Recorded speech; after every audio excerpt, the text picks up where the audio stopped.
Bonjour à tous, j'espère que vous allez excellemment bien. Aujourd'hui on se retrouve pour parler cyclisme, pour faire le débrief de la première étape du Tour de France. On va revenir sur ce qui s'est passé avec le résumé. On parlera également de la note de l'étape, bilan des Bleus, top flop comme d'habitude. On fera un point également en fin de vidéo sur les différents classements, s'ils sont à jour, parce que pour tout vous dire, il est 17h56, donc je démarre la vidéo très tôt pour ASO. Donc est-ce que ASO aura fait les classements? Ça c'est la bonne question. Et puis on va revenir un petit peu sur tout ce qui s'est passé dans cette journée. Première étape, petit dicton du jour.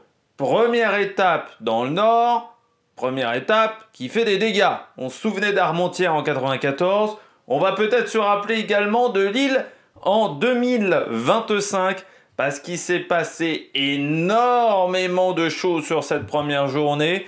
On a déjà deux coureurs qui ont abandonné, des coureurs qui sont en méforme, des coureurs qui ont perdu pas mal de temps aujourd'hui. Ça, c'était peut-être pas forcément attendu ce matin lors du briefing, lors de la signature du podium protocolaire et lors du départ à 13h.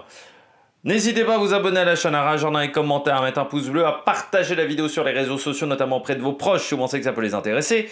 Dans les commentaires, n'hésitez pas à me dire qui vous a plu, qui vous a déçu. Quand vous vous abonnez à la chaîne, vous pouvez rajouter la petite cloche. Comme ça, vous êtes au courant des dernières vidéos qui viennent de sortir. Si vous avez les moyens et que vous voulez soutenir mon travail, vous pouvez faire un super thanks. Ça se passe dans les commentaires. Vous pouvez également cliquer sur la petite cloche. Comme ça, vous êtes au courant des dernières vidéos qui sortent. Et plus vous cliquez rapidement sur une notification, sur une miniature également dans votre fil d'actualité YouTube, et bien plus les vidéos sont mises en avant par la plateforme. N'hésitez pas à vérifier que vous êtes bien abonné également, parce que des fois, il y a des petites surprises du côté de YouTube. On commence tout de suite avec cette première étape. Oui, comme je disais ce matin, on s'attendait à ce qu'il y ait un peu d'animation. Pourquoi pas un ou deux coureurs qui perdraient du temps, mais on ne s'attendait pas à autant de choses. Il y a eu des bordures, il y a eu des chutes, et notamment en tête de course, il y a eu des coureurs en méforme, il y a eu beaucoup de choses sur cette première étape, qui pourtant était très plate. Voilà, il faut le dire, hein, il y avait pas, les côtes étaient assez loin de l'arrivée, et pourtant, il s'en est passé des choses grâce au vent, il faut bien le dire, ce vent ouest-sud-ouest dont on avait parlé ce matin lors de la présentation de la course a animé cette épreuve. Et puis il y a des équipes qui ont voulu également créer du spectacle. Et à ce petit jeu-là quand même, on peut se dire que la Visma va être le poil à gratter, peut-être le grand animateur de ce Tour de France 2025. Et ça, on y reviendra aussi. On va commencer tout de suite par le grand résumé de la course, trêve de blabla, et on partait ce matin à 13h, c'était l'heure du départ fictif, et puis aux alentours de 13h40, l'heure du départ officiel. Au bout de 2 km, la première échappée se forme, à l'intérieur de laquelle on retrouve Mathis Lebert de la Arkea, Jonas Ruch du côté d'Intermarché, Bruno Armirail de la Decathlon, Matteo Verchet de la Total et un coureur de la Cofidis, Benjamin Thomas. Je rappelle qu'on était sur les terres du manager de la Cofidis, Cédric Vasseur, mais également de la formation cycliste nordiste. L'échappée qui va prendre assez vite 2 minutes, et puis l'écart qui va stabiliser autour de 2 minutes, 2 minutes 15. Pourquoi? Derrière, vous avez Alpecin, Lidl qui roule, et de temps en temps également UAE avec Marc Solé.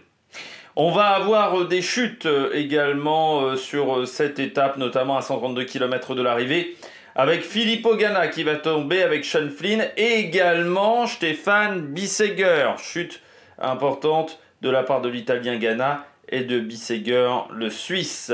Les coureurs repartent, mais légèrement distancés.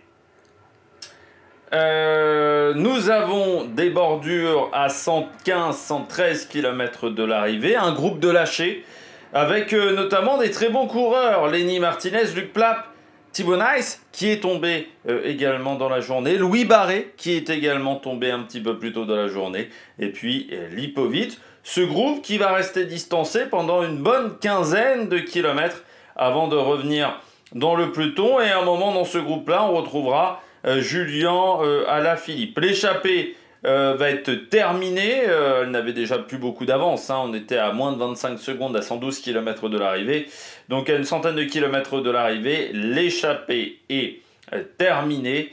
Et à 100 km de l'arrivée, le groupe Lenny Martinez a 32 secondes de retard, mais il reviendra juste après le sprint intermédiaire. Sprint intermédiaire remporté par Milan devant Philipsen, Ganna et Coca.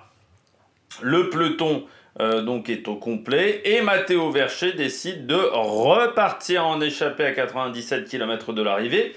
Il est rejoint par Benjamin Thomas. Alors pourquoi Benjamin Thomas décide de le rejoindre? Il y a la bagarre pour le maillot à pois. Benjamin Thomas a pris les points du premier classement de la montagne et ensuite on a encore la montée de Cassel et le Mont Noir en fin de journée. Donc il faut essayer de prendre un deuxième poids, ce qui permettra à Benjamin Thomas de garantir un passage sur le podium et le maillot à pois. À 84 km de l'arrivée, les deux hommes ont 55 secondes d'avance et on arrive au pied du mont Cassel, de cette côte de Cassel, côte pavée du côté de Cassel, que l'on prendra aujourd'hui mais que l'on reprendra lors de l'étape numéro 3. Grosse bagarre au sprint entre Vercher et Benjamin Thomas. Benjamin Thomas est sur la gauche de la route, Vercher est sur la droite, mais ils sont extrêmement proches, ils sont à peu près au centre. Benjamin Thomas accélère, il décide de lancer son vélo sur la ligne d'arrivée, sauf que quand il lance son vélo, eh bien, ça change l'adhérence, ça change la répartition du poids sur le vélo, et l'arrière décroche, et il va télescoper son adversaire, mes compagnons du jour, Matteo Vercher. Les deux hommes tombent, et ça sera la fin de cette échappée qui finit un petit peu en eau de boudin, et on n'aura pas d'autre échappé dans cette journée. Nouvelle cassure à 76 km de l'arrivée, on a les frères Yates qui se font avoir, Félix Gall également, Martinez de nouveau lâché, ça va durer 3-4 km et puis ensuite tout rentre dans l'ordre, surtout parce qu'à 71 km de l'arrivée, on va avoir pendant 2-3 km énormément de crevaisons. Il n'y a pas eu de neutralisation de la course, il n'y a pas eu d'information comme quoi il y avait eu des punaises ou des clous sur la route, mais c'est assez surprenant sur cette première étape. On a eu beaucoup de crevaisons, mais beaucoup de problèmes mécaniques. Alors on est habitué sur une première étape du Tour de France d'avoir 2-3 problèmes mécaniques, mais là on a eu pas mal de dérailleurs qui ont souffert, et à la fin, Luc Plaque par exemple, qui a passé une très mauvaise journée. Du côté de la Jayco par exemple, on a eu pas mal de problèmes mécaniques. On apprend au même moment l'abandon de Filippo Ganna, qui est le premier coureur à abandonner sur ce Tour de France après moins de 100 km de course. Il sera suivi par Stefan Bissegger à 45 km de l'arrivée. À 23 km de l'arrivée, problème mécanique pour Lewis Heskey. Stewart également va avoir des problèmes mécaniques juste après. Et à 17 km de l'arrivée, ça faisait déjà 2, 3, 4 km que du côté de la Visma Leasebike on roulait un gros tempo et qu'on essayait de provoquer des cassures. On essayait d'augmenter le rythme dans le peloton et puis on savait qu'il y avait un virage sur la droite. Et ce virage sur la droite permettait d'avoir un vent 3/4 d'eau sur le retour à la sortie d'Armentières. Et ça a permis de créer la bordure, une bordure d'une quarantaine de coureurs, mais avec des coureurs qui n'ont pas réussi à la récupérer. Du côté des sprinteurs, Jonathan Milan notamment, Meus, Lipovitz, également du côté de la Red Bull Borans-Grohe, où on a complètement raté la donne. Merlier n'était malheureusement pas dans cette échappée. Evenepoel n'est pas dans son premier groupe de poursuite. Et à l'avant, on retrouve Vandenberg, O'Connor, on retrouve également Henrik Mas. On retrouve aussi Tobias Haaland, Johannesson et pas mal de coureurs de la Uno X, notamment Soren Barrechkjol, Binyam Girmay, Paul Penouet également avec Clément Russo. Du côté du groupe de tête, Philipsen avec une grande partie de son équipe, bien entendu Pogacar, Vingegaard qui eux ne se sont pas fait avoir. L'écart grandit à 10 km de l'arrivée, ce groupe de tête a 30 secondes d'avance sur le deuxième groupe.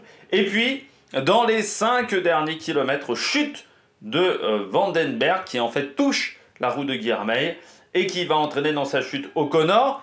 Henrik Mas va être ralenti également par cette chute. Normalement tout le monde devrait rester dans le temps du leader, car je rappelle que sur cette première étape, les temps, la règle des 3 km s'appliquait en fait sur les 5 derniers kilomètres. Donc normalement, tout le monde devrait rentrer correctement dans les temps. Bon, on vérifiera ça peut-être dans le classement que je vous donnerai tout à l'heure, ou peut-être qu'on fera une vérification ce soir du côté de cette étape. Enfin voilà, on regardera tout ça au niveau des classements pour être bien sûr que tout est bien rentré dans l'ordre pour le coureur de la Jayco et le coureur de l'équipe EF Education EasyPost. Pour le moment, ils sont marqués à 1,06, mais pour moi, la chute était dans les 5 derniers kilomètres. Donc normalement, ils devraient être réintégrés au niveau des temps. On arrive dans le sprint final. Dans un premier temps, sous la banderole du dernier kilomètre, c'est Uno X qui emmène, car elle peut faire la bonne opération avec Tobias Alon Johannesson et Søren Varejkjold. Ça emmène sur un gros rythme, mais ils sont devancés ensuite par la Alpecin. L'Alpecin et Philipson qui est très très bien emmené. Derrière, Girmay se fait un peu chahuter, mais arrive à retrouver un peu d'espace et à se faufiler le long des barrières.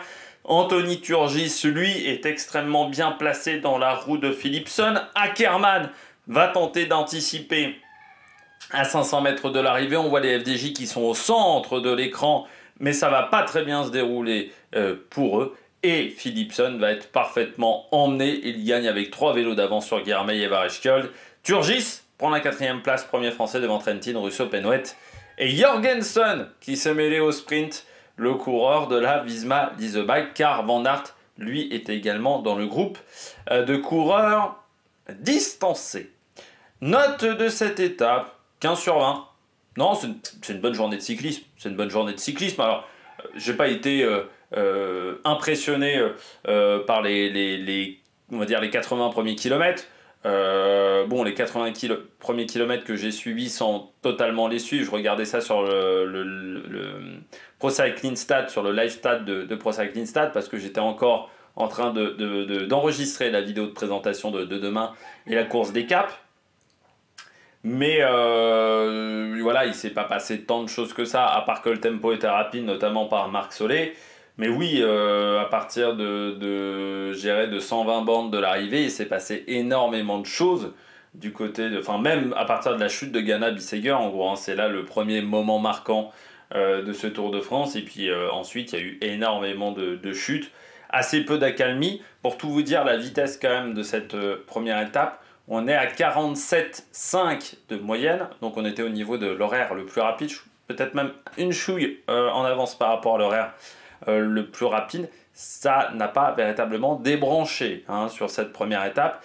Et il y a certains coureurs qui ont passé une vraie mauvaise journée, qui je pense se sont pas du tout amusés sur cette première étape du Tour de France, parce qu'ils ont eu des problèmes mécaniques, parce qu'ils ont eu beaucoup de problèmes techniques. Ça n'a pas été une journée facile pour eux. Donc ça, il faudra en tenir compte dans les jours à venir, peut-être. Eh bien, on va regarder tout de suite le bilan des Bleus. On rappelle ce que c'est le bilan des Bleus, soit les coureurs français tout court, soit les coureurs étrangers dans des équipes françaises.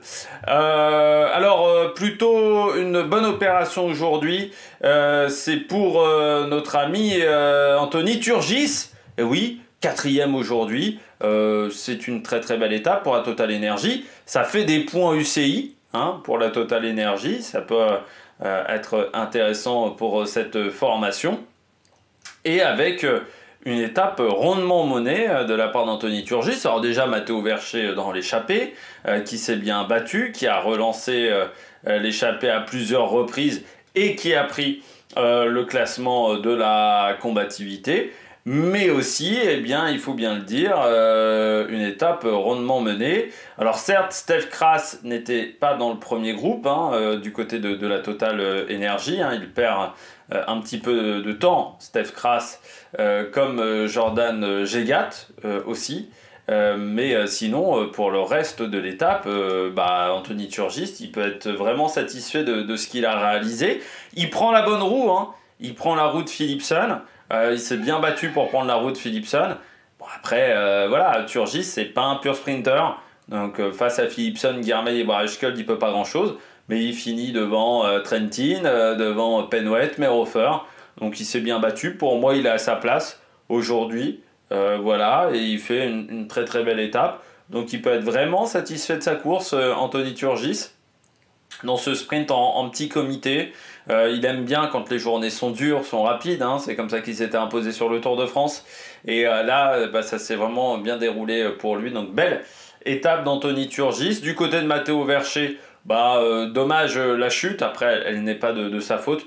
Et puis c'est intéressant quand même d'avoir le classement de la combativité pour le coureur français qui a été l'animateur de la journée, hein. Il a relancé notamment ce groupe d'échappés derrière le deuxième groupe d'échappés avant Benjamin Thomas qui est revenu sur lui. Donc vraiment ça a été une belle étape pour lui, donc vraiment très bien. Voilà, du côté de cette première étape. Les coureurs plus-moins de cette journée. Je commence avec Benjamin Thomas. Oui, d'un côté, il y a une satisfaction, on récupère le maillot à poids. Ça, c'est une vraie satisfaction du côté de Benjamin Thomas et du côté de la Cofidis, parce que je pense que c'était l'objectif ce matin, de monter sur le podium du côté de l'équipe française. Donc là, je dirais que l'objectif est rempli du côté de Benjamin Thomas, même si on a fait quand même beaucoup d'efforts sur cette étape. Et en même temps, d'un côté, tu te dis, tu n'as récupéré que 2 points, donc tu sais très bien que ce maillot, tu ne vas pas le garder très longtemps, tu peux même le perdre dès demain, parce que demain, il y a 6 points en jeu sur ce classement de la montagne. Et l'autre déception du côté de Benjamin Thomas, c'est d'avoir fait tomber un autre coureur en Matteo Vercher. Il l'a entraîné dans sa chute. D'être tombé, forcément, c'est pas une bonne nouvelle. Et puis, cette image, alors je dirais pas qu'elle va faire le tour des bêtisiers, mais quand même, c'est pas... c'est pas le meilleur angle, voilà, pour commencer à démarrer, à regarder du cyclisme. Et du côté de Benjamin Thomas, ça ne le met pas vraiment en valeur, voilà, cette chute. Après, voilà, on est sur des pavés, même si c'est pas les pires pavés du monde, hein, du côté de Cassel. Voilà, il a décidé de sauter sur la ligne Vercher. Sauf que comme il a lancé son vélo, ça veut dire que tu te retrouves avec beaucoup de poids sur l'arrière du vélo. Donc c'est le pneu arrière qui a le plus d'adhérence que le pneu avant. Et il a perdu l'adhérence, hein, tout simplement. Il y avait trop de contraintes sur ce pneu arrière. Il a perdu l'adhérence. Et ça a fait... Et ensuite, il a embarqué Vercher. Connaissant Benjamin Thomas, je pense qu'il s'est excusé. Hein, c'est pas le mec le plus méchant du peloton. Et je pense qu'il a été peiné du côté de Benjamin Thomas. Mais voilà, il y a du plus avec le maillot à poids. Et puis de l'autre côté, il y a un petit moins quand même du côté de cette étape avec cette chute. Du côté des plus-moins, Paul Penouet. Là aussi, il y a une satisfaction. On est dans la bonne bordure. Une déception par contre, c'est que je ne sais pas ce qu'on a branlé du côté de la Groupama FDJ dans le sprint à l'arrivée. Pour moi, on mettait tout pour Penouet, sauf qu'on s'est perdu entre Clément Russo et Penouet. Ce qui fait que Clément Russo a fait son sprint et que Penouet est revenu de l'arrière, sauf qu'il n'avait pas de poisson pilote. C'est quand même con de ne pas réussir à s'organiser quand on est dans un peloton, voilà, de 40 coureurs. Parce que quand on sera dans un peloton, peut-être demain, ou sur l'étape de Dunkerque, on aura un peloton de 180. Dans le final, il faudra réussir à se trouver. Et là, si on a déjà du mal avec 40 coureurs, ça risque d'être encore plus compliqué avec 180. En sachant que je ne sais toujours pas si c'est le sprinter numéro 1, hein, Paul Penouet de l'équipe, parce qu'on peut quand même avoir des doutes, vu qu'on a emmené également Lewis Husky. Oui, c'est une déception pour moi, hein, du côté du coureur de la Groupama, parce que là, il y a tout pour faire un bon résultat, il y a tout pour faire un top 5 sur le Tour de France, c'est ton premier Tour de France, il y a tout pour tout bien faire et te mettre en confiance. Et puis, ça se passe pas comme tu veux. Voilà, il y a ce petit souci dans le final de cette étape. Bon, voilà, c'est dommage. Après, encore une fois, c'est un premier Tour de France du côté de Paul Penouet. Il faut s'habituer à la pression, à la difficulté des sprints. C'est pas du tout la même chose un sprint sur un Tour de France qu'un sprint sur une autre course, je dirais, de Coupe de France. C'est une intensité qui est vraiment différente Vous avez, c'est la guerre, hein, tout simplement, sur un sprint du Tour de France, et peut-être qu'il a, voilà, qu'il a été un peu dépassé par les événements. Et bien lui de ne pas reproduire les erreurs qu'il a commises aujourd'hui. Mais c'est dommage parce que je pense qu'on a tout bien fait jusqu'à 800 mètres de l'arrivée, et puis ensuite on s'est un peu perdu. Et on n'a pas réussi à gérer du côté de l'équipe française. Donc voilà, petite déception du côté de la Groupama FDJ.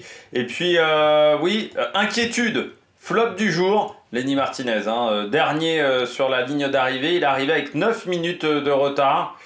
Tout seul, hein, Lenny Martinez, hein, assez loin du groupe, notamment avec Thibaut Nice. Donc ça, c'est pas vraiment rassurant du côté de Lenny Martinez, parce que devant lui, c'est un groupe où des coureurs sont tombés ou des coureurs qui ont passé une mauvaise journée.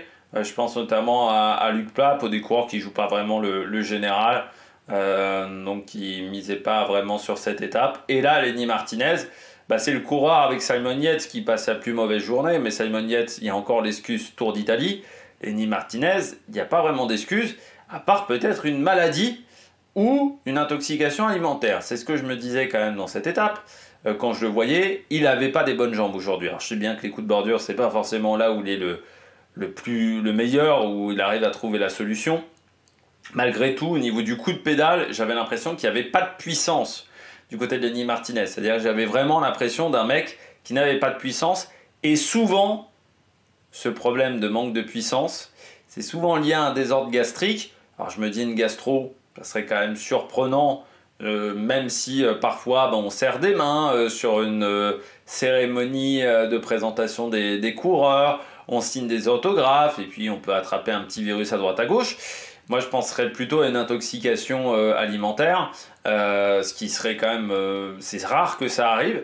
Après, je ne sais pas si du côté de la Bahrain Victorious, comment le chef s'organise, parce que maintenant quasiment toutes les équipes ont un chef, mais est-ce qu'il utilise les cuisines de l'hôtel? Est-ce qu'il a ses propres cuisines? Comment il a acheminé les marchandises?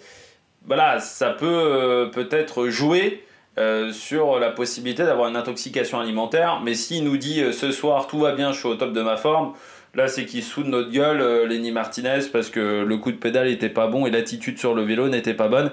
C'est quand même pas très rassurant, parce que si c'est un problème gastrique comme je le suppose, bah ça veut dire que pour rentrer dans les délais dans les premiers jours ça va être compliqué, et puis après il faut réussir à retrouver l'appétit et reprendre des calories très vite pour compenser ce que tu as perdu en début de course et retrouver de l'énergie.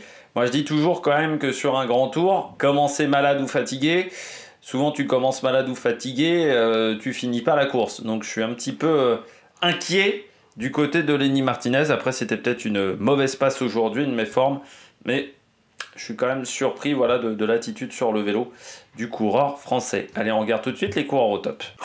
Attaque de Marlou! On commence avec les coureurs au top, avec un Belge vainqueur aujourd'hui, 10e victoire d'étape sur le Tour de France, et surtout très bonne opération du côté du maillot vert pour Jasper Philipsen. Et oui, parce qu'il gagne l'étape, ça c'est déjà une bonne nouvelle, ça fait 50 points dans son escarmouche. Derrière en plus, à la fois Milan, à la fois Merlier, ne marque pas de points sur ce sprint à l'arrivée. Mais deuxième bonne nouvelle, il a pris la deuxième place du sprint intermédiaire, devant un certain Merlier, qui lui n'a quasiment pas pris de points, et juste derrière Milan. Autant vous dire qu'il a presque pris le maximum de points possible sur l'étape. Le maximum ce matin, c'était 70 points. C'est-à-dire c'était le maximum de points que l'on pouvait marquer du côté du maillot vert. Philipsen en a marqué 63. Il a laissé que 7 points à des adversaires. Donc ça, c'est quand même la très très bonne nouvelle du côté du coureur belge. Oui, parce que Bryan Coquard, au final, a pris la deuxième place. J'avais oublié que Bryan Coquard avait pris la deuxième place du sprint intermédiaire. Pourtant, je crois que je l'ai noté. Hein. Non, j'ai oublié de le... Ah non, j'avais mis Coquard derrière Philipsen, et au final c'était Coquard était 2. Ouais, bon, moi j'avais vu l'inverse, mais c'est peut-être la caméra qui était trompeuse à cet endroit-là. Mais autant vous dire que Philipsen, bah, il fait carton plein aujourd'hui du côté du maillot vert. Et comme on sait que du côté du maillot vert, ça va être très serré, mais extrêmement serré du côté de ce maillot vert. Eh bien, et surtout, ça va être serré, mais surtout qu'il ne va pas falloir rater des points quand on peut en prendre du côté des sprinteurs, parce que Pogačar, parce que Van Der Poel, parce que d'autres sont en capacité de faire un carton plein. Ça, c'est déjà la bonne nouvelle. Deuxièmement, il porte le maillot jaune, et ça, pour un sprinter, ça n'arrive pas tous les 4 matins. Vous avez plein de sprinters qui n'ont jamais porté le maillot jaune. Surtout qu'aujourd'hui, à une époque, vous aviez des sprints bonification, vous aviez 3 sprints bonification dans la journée et le sprint à l'arrivée. Donc vous pouviez marquer 18-28 secondes, vous pouviez récupérer si vous étiez en forme dans une grande journée.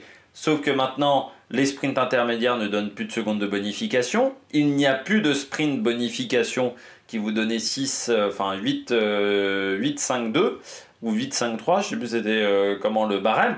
Vous avez que les sprints à l'arrivée. Autant vous dire que, en gros, Philipsen, il avait aujourd'hui, si vous voulez récupérer le maillot jaune, il n'a pas raté le coche, il s'est super bien débrouillé. Bon, ils ont très bien fait le travail avec Alpecin. Alpecin, les coups de bordure, c'est leur spécialité. Il faut bien le dire qu'ils sont extrêmement forts dans cet exercice-là. Et ensuite, pour moi, c'est la bonne performance du jour du côté de Philipsen. C'est ce nombre de points du côté du maillot vert. Là, c'est extraordinaire. Hein, on prend la bonne option tout de suite. On est dans le bon wagon d'entrée. Demain, on prendra encore des points au niveau du sprint intermédiaire. Peut-être pas à l'arrivée, ça sera plus compliqué. Mais de toute manière, est-ce que Milan prendra des points à l'arrivée? Pas sûr, parce que vu ce qu'il a démontré dans sa manière de passer les bosses, je suis pas convaincu. Et Merlier, pas sûr, je pense pas non plus, vu l'enchaînement des bosses. Donc autant vous dire que Merlier, c'est plutôt une bonne option. Après, il faut espérer que Pogačar n'en gagne pas 6 ou 7, parce que sinon c'est Pogačar qui récupérera ce maillot vert. Mais voilà, il faut espérer que ce ne soit pas Pogačar qui remporte énormément d'étapes sur cette journée. Ce qui est aussi intéressant du côté de Philipsen, certes, il a été bien emmené par ses équipiers, mais c'est qu'il fait un super sprint.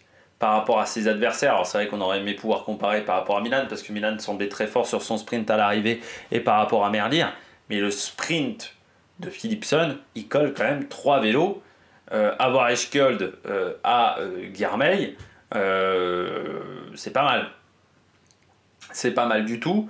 Alors Guermeil, il perd un peu d'énergie dans la manière de se placer. Pour Eschkuld, il perd pas d'énergie. Pour moi, donc c'est vraiment 3 à 4 vélos qui s'est pris par rapport à voir Eschkuld. Et ça, en termes de confiance, ça fait du bien. Surtout que c'est quand même un coureur qui a peu gagné, qui a été...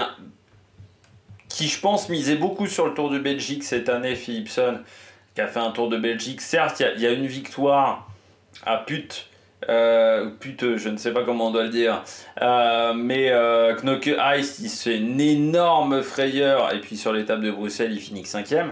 Donc je pense que ça n'a pas été parfait pour lui, alors même si il fait le 3e des championnats de Belgique derrière Remco Evenepoel et Tim Wellens, je pense qu'il avait quand même un peu besoin de se rassurer sur un sprint massif, et là ça a été la bonne opération du jour pour Jasper Philipsen, deuxième coureur au top pour moi.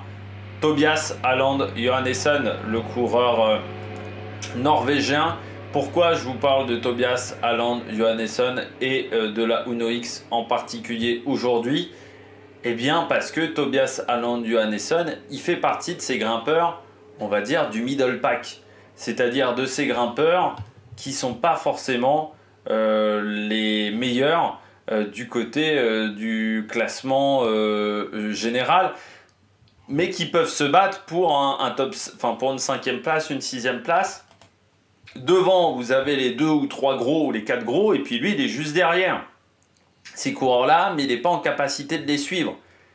Et vu ce qu'il a montré quand même sur le dernier Dauphiné, eh bien, qu'il était quand même peut-être le meilleur de ce pack du milieu, on va dire, donc de ce pack pas des top grimpeurs, mais des bons grimpeurs qui sont capables de faire un bon classement général, pas un excellent classement général, mais un bon classement général, je ne sais pas si vous me comprenez, mais c'est un peu l'idée. Prendre 39 secondes sur tous ces mecs-là qui sont derrière, ça c'est une bonne option, parce que ce middle pack, ça va peut-être se jouer à pas grand-chose. La densité, elle peut être bonne. Le fait de prendre des secondes à ces mecs-là, vu la forme que tu as sur le Dauphiné, déjà tu repars avec beaucoup d'ambition, et ça veut dire que ces secondes-là, elles ne sont plus à prendre.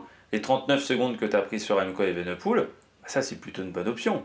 Voilà, alors tu vas peut-être les perdre par rapport au chrono, mais par rapport à Roglic, par rapport à Lipovic, là c'est quand même extrêmement bien. Du côté de Tobias Haaland Johannesson, c'est quand même une bonne nouvelle.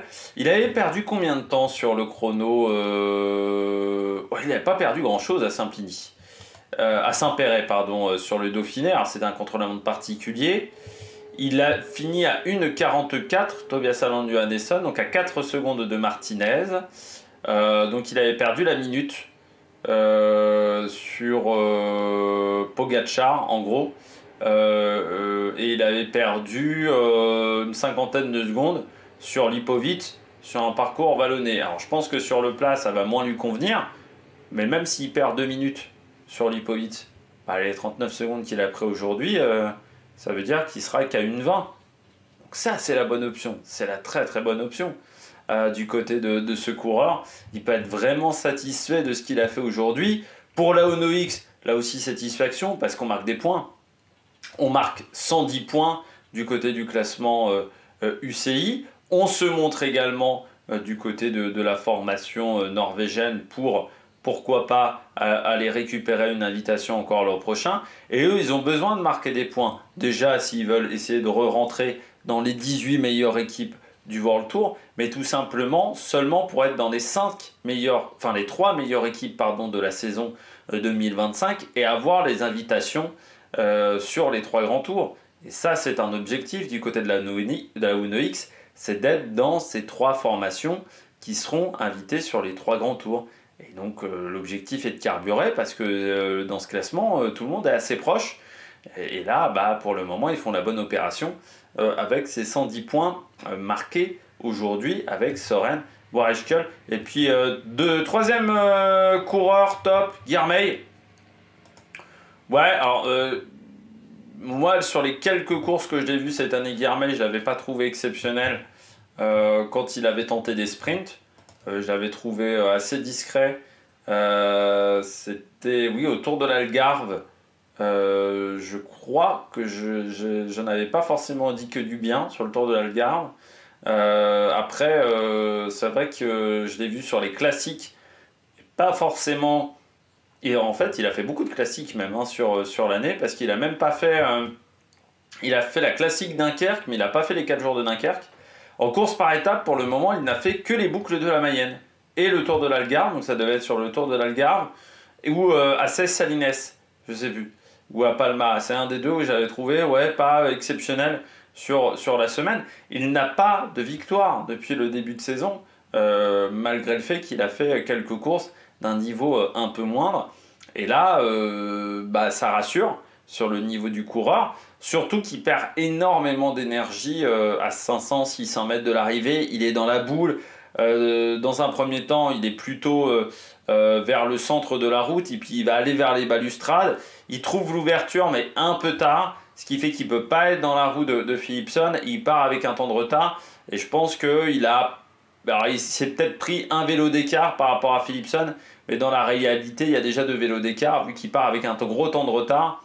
Donc sur les 3 vélos d'écart à l'arrivée entre lui et Philipsen, il y a 2 vélos, c'est le placement, et un vélo, ce sont les jambes.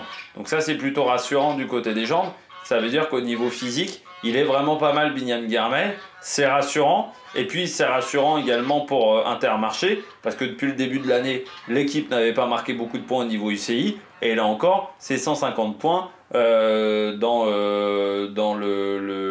l'escarmouche de la Intermarché. Et ça, c'est plutôt une bonne nouvelle pour l'équipe belge, parce qu'ils voient quand même des adversaires remonter pas mal sur elle. Et puis je termine sur la Visma. On a vu quelle va être la stratégie au moins dans les premiers jours de la Visma. Je ne sais pas si ça sera le cas jusqu'à la fin de la course. Pour la gratter. C'est eux qui font le coup de bordure. Ils vont être animateurs de la course. Et il va falloir être animateur de la course parce que d'habitude, Pogačar, il est habitué à ce que ça soit lui le maître des horloges. C'est lui qui a la stratégie en main et les autres, ils subissent. Parce que c'est lui l'animateur. Si la situation est inversée, il va être il va devoir courir peut-être un peu plus défensif, ce qui n'est pas habituel chez Pogačar. Alors, malgré tout, pour faire cela, il va falloir un gros collectif du côté de la Visma, et il va falloir que Vingegaard tienne la cadence. Au moins pendant 2 semaines, pour inquiéter Pogačar et pour mettre du doute du côté de Pogačar. Mais c'est intéressant comment ils ont couru la Visma. Ils ont été très discrets sur la première moitié de course. Contrairement à la UAE qui met Marc Soler à rouler, les Visma, on les voit assez peu quand même, je trouve, sur la première moitié de course. Puis ensuite, ils ont découvert leur carte avec Vingegaard qui marque même un point au niveau du classement de la montagne. Et notamment, c'est eux qui mettent en place ce plan diabolique, ce coup de bordure. Et ça leur a plutôt bien réussi à la fin du côté de la formation néerlandaise, parce que ça fait un très très bon, plutôt une bonne performance. Et puis ils mettent 39 secondes aussi à Evenepoel, à Roglic, ça c'est plutôt une bonne nouvelle. Et c'est plutôt une bonne nouvelle pour 2 choses. Déjà parce que ils se retrouvent à avoir des adversaires qui sont un petit peu plus loin, donc ça c'est déjà une première bonne nouvelle. C'est-à-dire qu'ils prennent de l'avance par rapport à certains adversaires. Mais Evenepoel, Roglic, Lipovic, qui prennent ce retard-là, s'ils veulent gagner le Tour de France, et s'ils sentent qu'ils ont les jambes pour gagner le Tour de France ou pour monter sur le podium, il va falloir être offensif. Et ça peut aider également la Visma Lease Bike à utiliser les attaques de la Quick Step, les attaques de d'autres formations, pour économiser des coureurs et pour pouvoir faire des attaques encore plus tranchantes. Est-ce que ces attaques-là épuisent un peu plus encore Pogačar pour mettre le coup de butoir à la fin? Alors on verra si dans 3 semaines ça va fonctionner. Encore une fois, pour le moment, Pogačar semble au-dessus du lot. Mais au moins, la Visma court pas battue. On tente, voilà, du côté de la Visma. Et ça, je trouve que c'est intéressant. Allez, on regarde tout de suite les bonnets d'âne. Les bonnets d'âne du jour. Alors, j'ai mis Remco Evenepoel, mais en fait, en général, ce sont les quick step. Je mets Remco Evenepoel parce que quand tu es 3e du dernier Tour de France, quand on sait qu'en termes de jambes, t'es peut-être pas fantastique cette année. Hein, on l'a vu sur le Dauphiné, il est devancé par Lipovic. Voilà, la situation n'est pas parfaite. Tu peux pas perdre 40 secondes sur une première étape du Tour de France. Tu peux pas perdre 40 secondes. Et surtout, quand tu es à la quick step, tu peux pas perdre 40 secondes sur un coup de bordure. Enfin, les coups de bordure et la quick step, à une époque, c'était les spécialistes. Comment on est passé de les spécialistes à tout le monde se fait avoir et se retrouve dans un groupe distancé? La quick step, ça a toujours été une équipe spécialiste des coups de bordure, comme la Rabobank, donc désormais la Visma Lease Bike. C'est des équipes qui ont toujours été fortes dans ce domaine-là. Comment se faire avoir à ce point-là? Ça reste une énigme. 39 secondes de perdu sur une première étape, plate, c'est une très mauvaise journée pour Remco Evenepoel. Très mauvaise journée, qui perd 39 secondes. Bon, sur Pogačar et Vingegaard, certains diront ils sont au-dessus de Evenepoel. Cette année, enfin même l'an dernier, je suis assez d'accord avec vous sur les courses par étapes. Je suis même d'accord avec vous. Par contre, est-ce qu'il est en capacité en montagne de garder 2 minutes d'avance sur Tobias Allan Johannessen, de garder 2 minutes d'avance sur Roglic ou sur Lipovic? Pas sûr. Or, aujourd'hui, s'il prenait 40 secondes d'avance sur Roglic, s'il prenait pas 39 secondes de la part de Tobias Allan Johannessen, ça aurait été quand même intéressant. Là, pour moi, c'est vraiment une mauvaise journée pour le coureur belge. Et tu peux pas te faire avoir. En plus, les Visma, on les voit. C'est-à-dire que tu as les points marqués par Vingegaard. Tu les vois quand même à partir de 30 bornes de l'arrivée, ils sont devant. À partir de 24-25 km de l'arrivée, ils mettent un gros tempo. Donc tu sais qu'il faut remonter à ce moment-là. Ou dans la voiture, on doit te dire qu'il faut remonter. Et tu dois faire le job pour remonter. Là, tu as 40 mecs devant toi. La bordure, c'est pas les 10 meilleurs coureurs qui sont partis dans la bordure. C'est pas les 15 meilleurs coureurs. Il y en a 43 au départ dans la première bordure. Il y a Enric Mas qui est dans la bonne première bordure, par exemple, et qui n'est pas forcément un spécialiste de l'exercice. Il y a quand même pas mal de coureurs français, même, dans cette première bordure. Turgis, Russo, Penouet, Vauquelin, Touzé, Cyril Barth aussi, qui sont dans cette première bordure. Tu ne peux pas être derrière. Tu ne peux pas. Voilà. Donc, faut être à l'avant, faut être mieux placé. Et là, du côté de Remco Evenepoel, on s'est raté du côté du Belge. Et du côté de la Quick Step, oui, ça fait quand même mauvais genre pour une équipe qui a été quand même spécialiste de la discipline de perdre autant de temps aujourd'hui avec Merlier et Evenepoel et de rater les deux objectifs. Tu rates l'objectif d'Evenepoel d'être avec les meilleurs coureurs du peloton et potentiellement récupérer le maillot jaune à Caen. Tu perds l'objectif également de la victoire d'étape pour Tim Merlier et remporter le maillot jaune à Lille. Et ça, c'est quand même bien con, je trouve, du côté de cette formation. Autre équipe qui est passée à côté, la Red Bull Bora.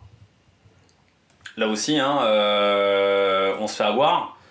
Ça commence déjà mal avec Lipovitz qui à un moment a une crevaison vers 110 km de l'arrivée et de manière assez surprenante remonte seul. Il n'y a pas un équipé pour l'idée alors qu'il y a des barrages au niveau des voitures alors qu'il est en plein vent.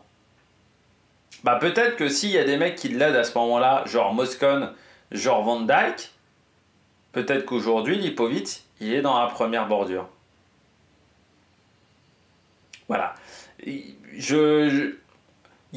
En gros, il y a deux leaders numéro 1 dans cette équipe, Roglic, Lipovitz.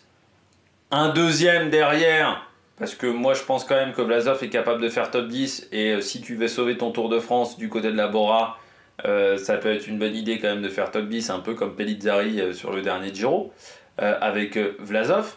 Mais pour moi, il y en a deux numéro 1. Donc après, les autres...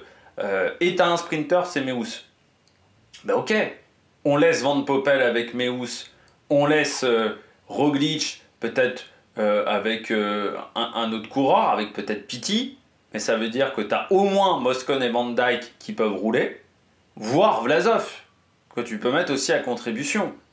Comment ça se fait qu'il se retrouve seul à ce moment-là? Ensuite, là aussi, du côté de la bordure, extrêmement mal placé Roglic, parce que je l'ai vu dans le peloton, je le vois, je me dis putain, il est au-delà de la 100e place. Quand je l'ai vu, je sais plus, j'ai vu des maillots Red Bull très loin, genre il y a un moment, il y a une caméra d'hélicoptère ça va être vers 26 bornes de l'arrivée, un truc comme ça, où il y a une caméra hélico, là je me suis dit, il y a quand même vachement de Red Bull Bora qui sont au-delà de la 80e, 90e place dans le peloton, et je me suis dit à ce moment-là, je me suis même pas dit bordure, à ce moment-là, parce que je pensais que le vent n'était pas suffisamment fort. C'était avant vraiment que la Visma fasse le gros tempo. Et je me suis dit, oh putain, il va se prendre un îlot directionnel, il va tomber, Roglic, en étant aussi mal placé. Alors ils ont eu du cul, il n'est pas tombé, Primoz Roglic. Mais bon, tu perds quand même 39 secondes. Et ça, c'est quand même un peu triste.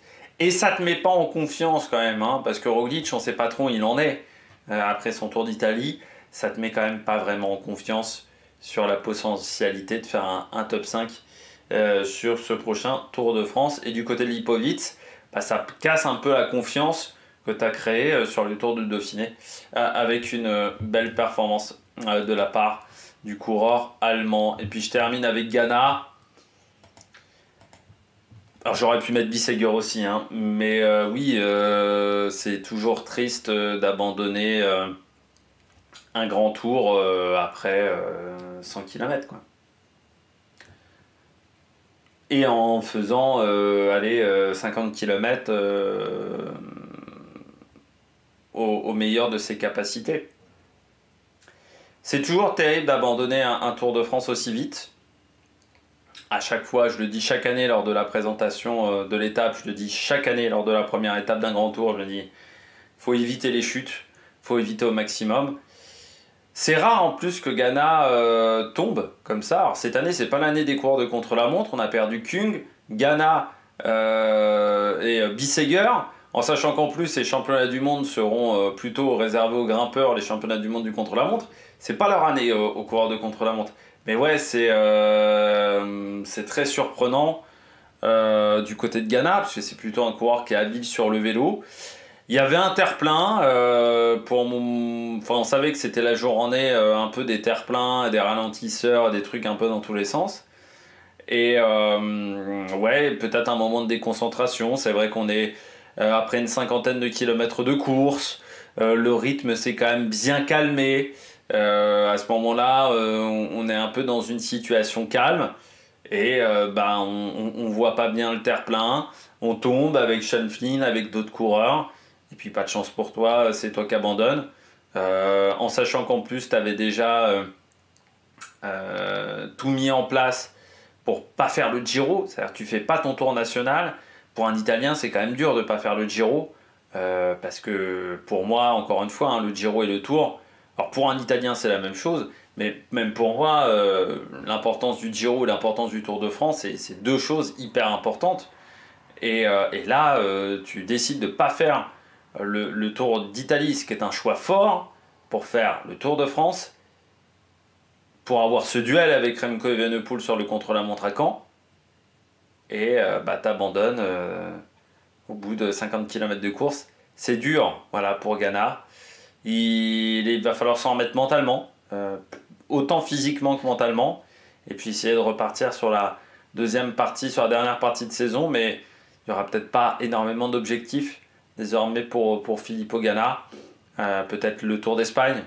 On ne sait pas encore quelle est sa blessure. Est-ce que c'est une clavicule, un truc plus important? Mais c'est quand même pas une bonne nouvelle pour le coureur italien. On termine avec les différents classements du côté de cette étape, de cette première journée de compétition. On va remettre tout ça à jour. Vainqueur, Jasper Philipsen devant Girmay, Warrenschkel, Turgis, Trentin. On a donc 34 coureurs qui finissent dans le bon tempo. C'est le cas d'Enric Mas. C'est le cas également du côté des coureurs de Pogačar. C'est le cas de Vauquelin également et de Vingegaard également qui fait la bonne opération du jour, et Tobias Aland Johannessen et Blackmore aussi du côté d'Israël. Dans les coureurs qui ont perdu 39 secondes, eh bien, on retrouve Van Aert, on retrouve Poles, on retrouve Skelmose qui a passé une mauvaise journée aussi, Skelmose, très souvent à l'arrière, Almeida. Vous avez également Jordan Jegat, Remco Evenepoel, Carlos Rodriguez, Buitrago, Oscar Only, Félix Gall, qui n'en a pas perdu plus du côté de Félix Gall, Roglic, Lipovic, Van Ledvelt également, Guillaume Martin. Enfin voilà, les gros leaders ont perdu beaucoup de temps. Par contre, à 1,06, on n'a pas d'autres leaders du côté du classement général qui auraient perdu un petit peu plus de temps encore. Lek Nissoun, je pense, ne joue pas le classement général. Terrada ne le jouera pas. Il perd 5,18. Également du côté de Astana. Rubio ne le jouera pas, mais bon, on s'en doutait un petit peu. Et Champoussin non plus, donc on n'aura personne du côté de la Astana. Et Castrillo ne jouera pas le maillot blanc parce qu'il a perdu déjà 5 minutes dans ce classement. Voilà, du côté des petites informations. Lutsenko également a perdu plus de 5 minutes. Et Ben O'Connor, marqué à 5 minutes, mais normalement, encore une fois, la chute pour moi était dans les 5 derniers kilomètres, donc pas de problème. Simon Yates, bon, je jouera pas la gagne, mais ça, on s'en doutait un petit peu. Après son Giro. Donc, bien 2 abandons aujourd'hui. Bissegger Ganna, c'est bien Martinez qui a fini le dernier. Du côté du classement du maillot, du maillot jaune, donc Philipsen à 4 secondes d'avance sur Girmay et Warrenschkel à 6 secondes. Tous les autres coureurs sont à 10 secondes. Et ensuite, on est à 49 secondes à partir de Jonathan Milan. Du côté du classement du maillot vert, c'est Philipsen qui est en tête avec 63 points. Devant Girmay, Turgis, Paul Penwet et Milan. Ça peut être un objectif pour Anthony Turgis, le maillot vert cette année, vu le parcours. Du côté ça peut être un objectif d'essayer d'être dans le top 3. Je rappelle que d'être dans le top 3 d'un classement de la montagne ou du maillot vert, ça donne des points UCI. Benjamin Thomas, donc en tête du maillot à pois, devant Jonas Vingegaard, mais autant vous dire qu'il n'a pas beaucoup d'avance. Le maillot blanc est emmené par Girmay devant Barrechkel et Penwet, et le classement par équipe, la Tudor, avec là aussi déjà des écarts, hein. Devant la Groupama Piscine, on retrouve déjà UAE à 39 secondes, une 18 pour la Picnic, pour Cofidis, pour Lidl, pour Ineos par exemple. La Soudal Quickstep, elle, est à 1,57 et Astana est déjà à 5 minutes 38.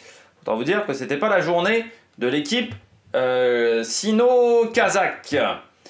Eh bien, j'espère que vous avez aimé cette vidéo. N'hésitez pas à vous abonner à la chaîne, à réagir dans les commentaires, à mettre un pouce bleu. Et puis nous, eh bien, on se retrouve pour de nouvelles aventures sur la Mec Production. Ciao, ciao!